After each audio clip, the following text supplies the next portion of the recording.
tai skiemenuota klasika ir mano rankose yra ne kas kitas, bet nuostabusis Ozo šalies burtininkas Piteris Penas ir Vėjas gluosniuose. Tai kiekviename puslapyje, be to, kad tai yra klasikinės pasakos, pavadinkime jas taip, kiekvienam puslapį dar yra paslėpta ir užduotis, kurią, nežinau, man atrodo, visai azartiškai galima skatinti savo vaikus atlikti ir taip dar labiau įsitraukti į skaitymo pasaulį. Beje, jeigu pasidairytumėt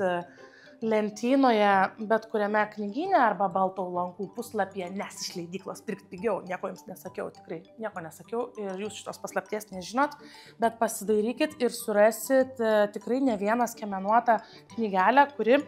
padės įsijausti į mokytojų ir mokslinčių vaidmenį.